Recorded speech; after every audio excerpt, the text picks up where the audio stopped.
Okay, so now that you guys have had the opportunity to work with some proofs using our 5 different methods that we've talked about on how to prove triangle congruence, so let's really quickly just review those. The first one that we can use is hypotenuse leg. We can use side, side, side, side, angle, side, angle, side, angle, or angle, angle, side. So these are our 5 ways that we can prove triangle congruence. However, we're going to add one more layer to our triangle proofs, and that is using the fact that we can, once we know that triangles are congruent, we can show that each of their individual parts, or each of their corresponding parts, are also congruent. And we do that with a acronym called Cpctc, which stands for corresponding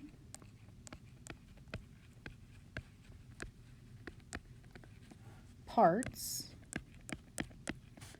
of congruent triangles are congruent. So what that means, basically, is that once you prove your triangles are congruent using these 5 methods over here, your proof will ask you to find, or will ask you to show that 2 sides are congruent or 2 angles are congruent. So what you have to do is, first of all, you prove the 2 triangles are congruent, and then you use Cpctc to show that the corresponding parts are also congruent. So how do I know when to use Cpctc? You use it when it asks to prove 2 angles are congruent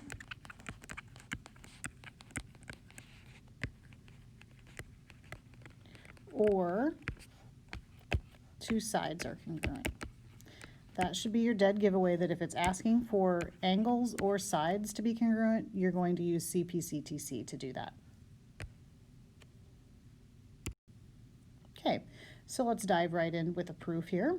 Okay, I have given that B is a midpoint of EC, AE equals CD, and AE is parallel to CD. Okay, so then it's asking me to prove AB equals BD. Okay, so I know it's asking me to prove 2 sides are congruent, so I know that the first thing I need to do is prove that the 2 triangles are congruent, and then I can go ahead and use Cpctc to use that last statement. Okay, so if we look, I've got, go ahead and put our statement and reasons here. So I've got statement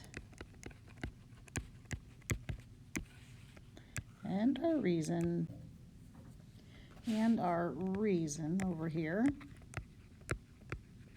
Okay, so let's go ahead and get started. Just like we always do, we're going to look at our given information first. Okay, and I can say that B is a midpoint of EC. That's given. Right now you should be thinking, oh, midpoint, I can totally use that later for another reason. AE equals CD, given. So as long as that's a statement that they're telling us that AE equals CD, let's go ahead and mark it over here. AE equals CD, and I know that that's a side, so I'm going to put a side right next to it.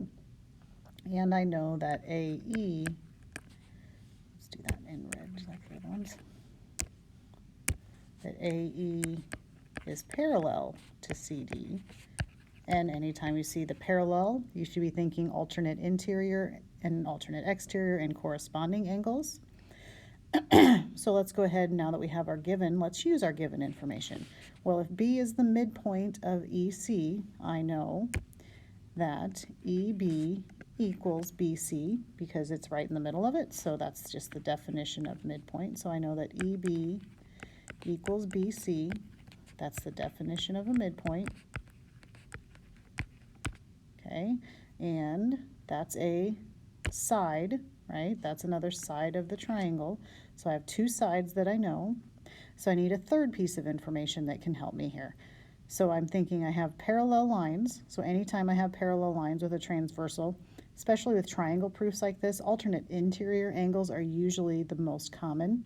So you need to think, all right, I could use vertical angles, like this angle B and this angle B are equal to each other, but that does not help us in terms of proving the triangles are congruent, because that would give me angle, side, side, and we can't use angle, side, side, or side, side, angle, which means I need to be able to show that this angle right here is congruent to this angle, because then I would have side, angle, side.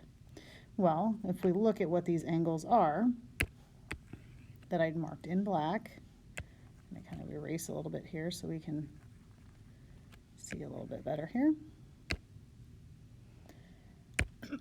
Okay, I could call this angle 1 and this angle 2, and I need to say, well, can I prove that angle 1 is congruent to angle 2? Well, since those two lines are parallel and we have a transversal, I can say angle 1 equals angle 2 by alternate interior angles. And again, that's showing that an angle is congruent to another angle, which means I have two sides and an angle. And if I look at the order that they're actually in here, I've got, here's a side, here's an angle, here's a side. So I can say that triangle AEB is congruent to triangle DCB by side, angle, side. And now that I know that my triangles are congruent, I know all the corresponding parts are also congruent, and AB and BD are corresponding parts. So since the triangles are congruent, their parts are congruent, so we can say Cpctc.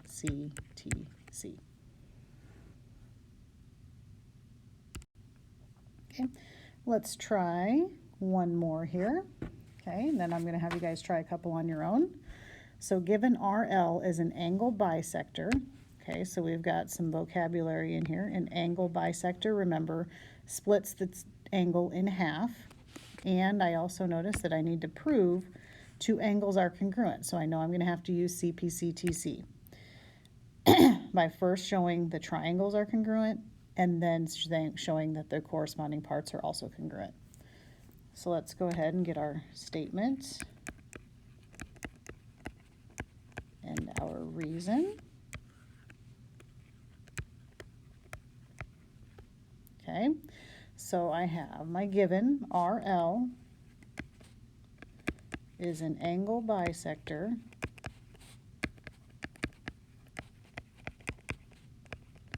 of angle MRP and angle MLP. That's a whole, only one given, but it's this whole lot of space here. Okay, so RL, this guy right here, breaks apart this whole angle, which means I'm going to call this angle 1 and this angle 2, which means angle 1 equals angle 2, because if it bisects an angle, it breaks it into two equal parts. That's just the definition of an angle bisector.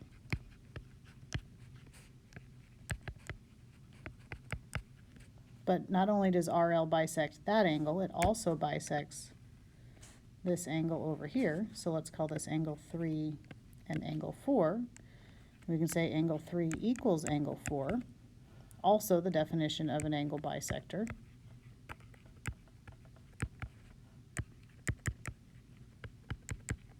Okay, so now I have, here's an angle and here's an angle. In order to show congruence, I need to have a side in here. And if you notice, the two triangles share side RL. So I can say that RL equals RL by the reflexive property, because it shares that side. And that's a side. So now I need to look at what relationship do I have here. So I've got angle 1 is congruent to angle 2. Oops. Angle 3 is congruent to angle 4, and I've got the side in the middle, which means I have angle, side, angle. So I can say, first of all, that my two triangles are congruent, so I can say triangle MRP L, R, is congruent to triangle, let's see, P, R, L, and that's going to be by angle, side, angle. And then once the triangles are congruent, I can say their parts, angle M and angle P, are also congruent by Cpctc.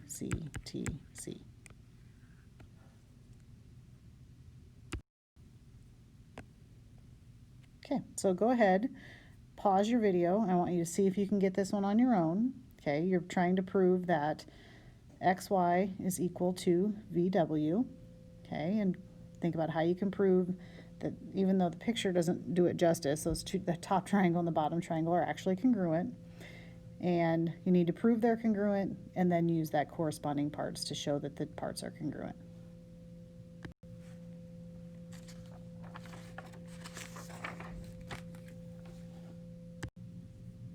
Okay, so hopefully you had a chance to pause, get this one finished, and then take a look at what we have.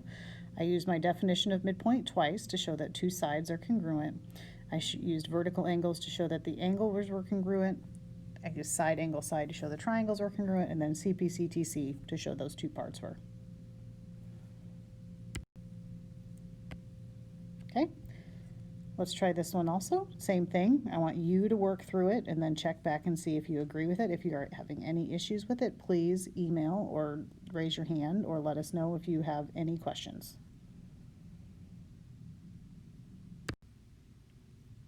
Okay, so take a look.